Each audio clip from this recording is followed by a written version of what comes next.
వాళ్ళని గెలిపించిన మా అన్నదమ్ములకు అట్లాగే ఆడబిడ్డలకు పేరు పేరున అందరికీ శిరస్సు వంచి హృదయపూర్వకంగా నమస్కారం.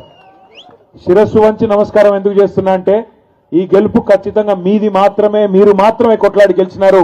కేసీఆర్ గారి స్ఫూర్తితో ఎవరు సహకరించినా సహకరించకపోయినా మా నాయకుడు కేసీఆర్ గారు అందించిన పోరాట స్ఫూర్తితో మేము కొట్లాడతామని చెప్పి అధికార పార్టీ ఆగడాలను, అధికార పార్టీ అరాచకాలను అన్నిటిని ఎదుర్కొని వాళ్ళ గూండాగిరిని, పోలీసు పవర్ను అన్నిటిని ఎదుర్కొని మీరు అద్భుతంగా వీరోచితంగా పోరాటం చేసినందుకు గట్టిగా చప్పట్లతో ఇక్కడ ఉన్న వాళ్ళందరూ మొత్తం నల్లగొండ జిల్లా మొత్తం వినబడేటట్టు వారికి అభినందనలు చెప్పాలని కోరుతా ఉన్నా.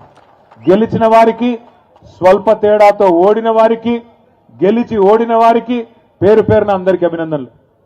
గెలిచి ఓడిన వారు అని ఎందుకంటున్నా అంటే దగ్గర ఇప్పుడే మా భూపాల్ రెడ్డి అన్న చెప్పినట్టు ఒక 1000-1500 గ్రామాల్లో నిజానికి మనం గెలిచినాం. కానీ లంగతనంతో చిల్లర మల్లర మరి అధికారులను అడ్డం పెట్టుకొని కావాలని తిమ్మిని బమ్మిని చేసి గెలిచిన వాళ్ళని కూడా ఓడిపోయినట్టుగా రీకౌంటింగ్ లో ఓడగొట్టింది కాంగ్రెస్ ప్రభుత్వం. అయినప్పటికీ దాదాపు రాష్ట్ర వ్యాప్తంగా చూసినట్టయితే మరి ముఖ్యమంత్రి కాలికి బల్పం కట్టుకొని 2 ఏళ్ల విజయోత్సవాల పేరిట జిల్లా జిల్లా తిరిగిండు. స్థానికంగా ఉండే ఎమ్మెల్యేలు బెదిరించిండ్రు, మీకు ఇందిరమ్మ ఇండ్లు రావు, ఫలానా పథకం రాదు, ఫలానా పథకం రాదు అని బెదిరించిండ్రు. కాలికి బల్పం కట్టుకొని ఎమ్మెల్యేలు, అధికార పార్టీ ఎమ్మెల్యేలు ఊరూరు తిరిగిండ్రు. ఇంకా చాలా రకాలుగా అధికార యంత్రాంగాన్ని అడ్డం పెట్టుకొని బెదిరించినారు. ఇన్ని చేసినా రాష్ట్ర వ్యాప్తంగా నిజాయితీగా కనుక ఎన్నికలు జరిగింటే 60% టచ్ అయ్యేది.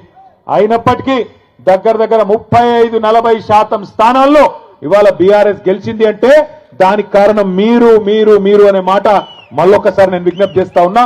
నిజంగా మీ పోరాట స్ఫూర్తి ఇలా పార్టీ నాయకత్వం మొత్తానికి కొత్త ఉత్సాహం ఇచ్చింది. కాంగ్రెస్ పార్టీకి ముచ్చెమటలు పట్టించింది.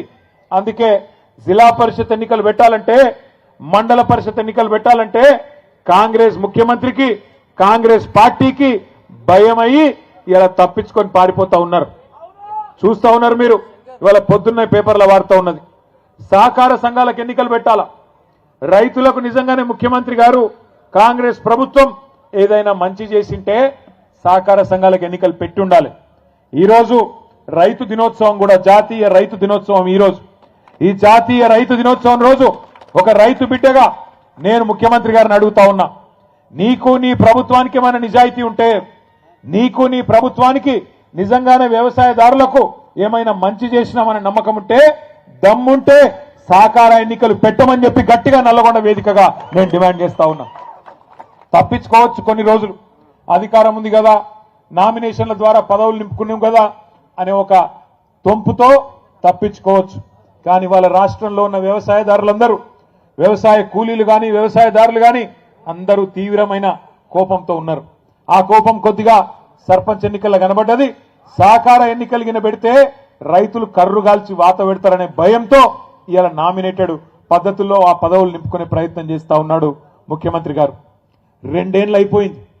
ఏం చేసిండ్రు 2 ఏళ్ళు ఈ ముఖ్యమంత్రి గారు? కాంగ్రెస్ ప్రభుత్వం కేవలం టైం పాస్, కాలక్షేపం కార్యక్రమాలు తప్ప ఏమీ లేదు. రోజుకొక లీక్ ఇస్తారు. ఇగో ఈ కేసు, ఆ కేసు, ఆ కేసు, ఈ కేసు. 2 ఏళ్లుగా కేసుల చుట్టూనే నడుపుతున్నాడు ప్రభుత్వాన్ని తప్ప ప్రజలకు పనికొచ్చే ఒక్క కార్యక్రమం కూడా లేదు. పోనీ ఆ కేసులన్నా ధైర్యంగా పెడతాడా మొగోడిలాగా అంటే అది కూడా చేత కాదు. రోజు ఒక లీక్, ఇగో ఈ కేసు ఇస్తారంట, ట్యాపింగ్ అంట, నోటీస్ అంట. రారాదు కెమెరా ముంగటికి ముఖ్యమంత్రి దమ్ముంటే మొగాడి అయితే రా, వచ్చి చెప్పు, ఇగో ఈ కేసులో కేసు పెడుతున్నా అని చెప్పు. రోజు చూడండి శిఖండి రాజకీయాలు తప్ప మగాడిలాగా మగతనంత రాజకీయాలు చేసే దమ్ము మాత్రం లేదు. రా ముందుకు రా, కెమెరాల ముంగటికి రా. చిట్చాట్ల వెనకాల దాక్కునుడు ఎందుకు? ముఖం పెట్టుకొని రా ముంగటి, కెమెరా ముంగటికి వచ్చి ఇగో ఈ కేసులో నేను కేసు పెడుతున్నా, నేనే పోలీసు వాళ్ళకి చెప్పినా, నోటీస్ ఇస్తున్నా, నేనే అవసరమైతే జైల్లో పెడతా అని హోంమంత్రి కూడా నువ్వే కదా, వచ్చి చెప్పు ముంగటికి వచ్చి. అది చేత కాదు. వెనకాల కూర్చొని చిట్చాట్ల పేరిట, కాలక్షేపం కబుర్ల పేరిట ఇలా టైంపాస్ చేస్తా ఉన్నాడు ముఖ్యమంత్రి. ఎందుకో కూడా మీకు తెలుసు ఈ కాలక్షేపాలు, ఎందుకు ఈ డైవర్షన్ గేమ్లు అనేది. ఎందుకంటే ఇవాళ ప్రజలు అడుగుతున్నారు, 6 గ్యారంటీలంటివి, 100 రోజులంటివి ఏమాయ నాయనా అని అడుగుతున్నారు. సర్పంచ్ ఎన్నికల్లోనే 40% మందికి ఇవాళ బుద్ధి చెప్పిండ్రు. బ్రహ్మాండంగా కాంగ్రెస్ నాయకులను ఎక్కడికక్కడ నిలదీసిండు. అందుకే రోజొక్క టైంపాస్ కార్యక్రమం పెట్టకపోతే ప్రజలు నిలదీస్తారు, అడుగుతారు. పాలమూరు రంగారెడ్డి ఎత్తిపోతల పథకం మీద కేసీఆర్ గారు మొన్న అరటి పండు ఒలిచి నోట్లో పెట్టినట్టు రాష్ట్రం మొత్తంలోని వ్యవసాయదారులకు అర్థమయ్యేటట్టు చెప్పిండు. ఎట్లా బీఆర్ఎస్ ప్రభుత్వం 90% పనులు పూర్తి చేసింది. పాలమూరు జిల్లాలోని 14 నియోజకవర్గాలకు, రంగారెడ్డి జిల్లాలోని 6 గ్రామీణ నియోజకవర్గాలకు, అట్లాగే మన దక్షిణ పశ్చిమ నల్లగొండలో, సౌత్ వెస్ట్ నల్లగొండలో మునుగోడు, దేవరకొండ, కొంత నల్లగొండ నియోజకవర్గం, కొంత నాగార్జున సాగర్ నియోజకవర్గానికి లాభమయ్యే విధంగా డిండి ప్రాజెక్టును కూడా అక్కడ తీసుకున్న నీళ్లతోనే ఎట్లా మేము ప్రయత్నం చేసినాం, ఎట్లా 90% పనులు పూర్తయినాయి, ఎట్లా 10% ఈ 2 ఏళ్లుగా అసలు పని చేయకుండా పండబెట్టినరు. ఇవన్నీ కేసీఆర్ గారు మీకు అర్థమయ్యేటట్టు చెప్పిండ్రు.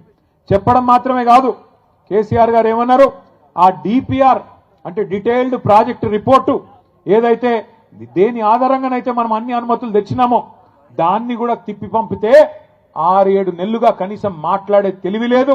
ఆఖరికి ఆ ప్రాజెక్టుని కుదించే ప్రయత్నం చేస్తున్నావు, తెలంగాణకు ముఖ్యంగా కృష్ణా నీళ్లలో అన్యాయం తలబెట్టే ప్రయత్నం చేస్తున్నామని చెప్పి కేసీఆర్ గారు గర్జిస్తే దానికి సమాధానం చెప్పే సత్తా లేదు కాబట్టి ఏం చేయాలి, కేసీఆర్ మీద కేసు పెడుతున్నా అని లీక్ ఇవ్వాలి. దాంతో తెల్లారి పేపర్లను కాళ్ళు పట్టుకొని తెల్లారి తాటికాయంత అక్షరాలతోని కేసీఆర్ కు నోటీసులు అని చెప్పి తెల్లారి పేపర్లు రాయించాలి, ప్రజల దృష్టి మల్చాలే. ఇది ఆయన ఉద్దేశం. 6 గ్యారంటీల గురించి ఎవరు మాట్లాడొద్దు, రైతు బంధు గురించి ఎవరు మాట్లాడొద్దు, రైతు కూలీలకు నెలకు ఇస్తానన్న 1000 రూపాయలు, ఇందిరమ్మ ఆత్మీయ భరోసా అని బిల్డప్ ఏదైతే ఇచ్చిండో, లక్షలాది మంది రైతు కూలీలు ఏదైతే ఎదురు చూస్తున్నారో దాని గురించి మాట్లాడొద్దు. 22 లక్షల మంది కౌలు రైతులకు ఇస్తానన్న రైతు బంధు ఎందుకు బంద్ అయింది అని చెప్పి కౌలు రైతులు అడగొద్దు. తులం బంగారం ఏమైంది నాయనా అని ఆడబిడ్డలు అడగొద్దు. అట్లాగే బతుకమ్మ చీర ఏమైంది అని మహిళలు ఎవరు అడగొద్దు. నెలకి ఇస్తానన్న 2,500 ఏమైంది అని గుర్తు చేయొద్దు. 4,000 పింఛన్ అంటివి ఏడవాయరా నాయనా అని పెద్ద మనుషులు అడగొద్దు. ఇస్తానన్న 2 లక్షల ఉద్యోగాలు ఏవి అని పిల్లలు అడగొద్దు. మాకు స్కూటీలు ఇస్తానంటివి ఏవి అని ఆడపిల్లలు అడగొద్దు. అట్లాగే నిరుద్యోగ భృతి అంటివి 4,000 అదెక్కడా అని పిల్లలు అడగొద్దు.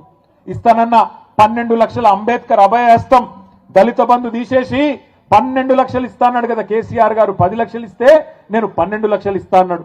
ఏమైంది అని దళితులు అడగొద్దు, గిరిజనులు అడగొద్దు. అట్లాగే బీసీలకు 42% ప్రభుత్వ కాంట్రాక్టులలో, విద్యలో, ఉపాధిలో, సర్పంచ్ ఎన్నికల్లో, స్థానిక సంస్థల్లో ఇస్తానన్న రిజర్వేషన్ ఏమైందని బీసీలు అడగొద్దు. పెడతానన్న 20,000 కోట్ల బడ్జెట్ సంవత్సరానికి మొత్తం 5 ఏళ్లలో 1,00,000 కోట్ల బడ్జెట్ ఏమైంది అని బీసీలు అడగొద్దు.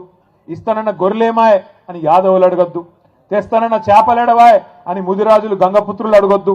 బీసీ డీలకెళ్ళి ఏలకు మారుస్తానో కదా ఏమాయ్ అని ముదిరాజులు అడగొద్దు.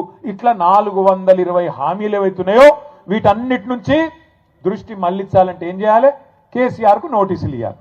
అందుకే ఇలా నోటీసులు ఇచ్చి ప్రజలను మళ్ళొక్కసారి పత్రికలను మేనేజ్ చేసి, టీవీలను మేనేజ్ చేసి